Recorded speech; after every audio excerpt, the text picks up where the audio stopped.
അച്ഛാ അച്ഛൻ ആർക്ക് വേണ്ടിയാ കളിക്കുന്നേ? അശോകന് വേണ്ടി. അവൻ ചെസ് ബോർഡിന്റെ മുമ്പിൽ ഇരുന്ന് ഇങ്ങനെ ഉറക്കം തൂങ്ങത്തില്ല. ഞാൻ ഉറങ്ങായിരുന്നില്ലടാ, ആലോചിക്കായിരുന്നു.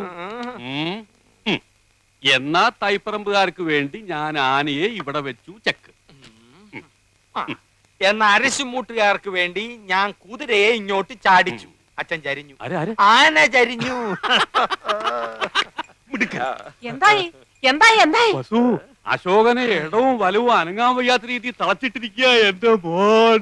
അങ്ങനെ തന്നെ വേണം. സ്വന്തം അനിയത്തിയുടെ മുമ്പിൽ അമ്മ തോൽക്കാണ്ടിരിക്കാൻ വേണ്ടിയാണ് ഞാൻ ഈ ത്യാഗമൊക്കെ ചെയ്യുന്നത്. SSLC പരീക്ഷയ്ക്ക് പോലും ഞാൻ ഇത്ര ഉറക്കമുളച്ച് പഠിച്ചിട്ടില്ല. അത് പിന്നെ അമ്മയ്ക്ക് അറിയില്ലേ മോനെ?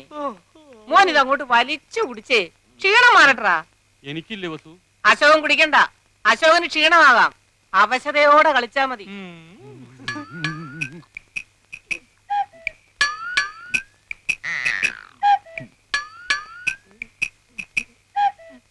കലങ്ങിയില്ല. നല്ലോണം കലക്കി ഒരു ഗ്ലാസ് കൂടെ തരട്ടെ മോനെ. ഇപ്പൊ വേണ്ട, രണ്ടിലും നിറഞ്ഞിട്ട് മതി. കളി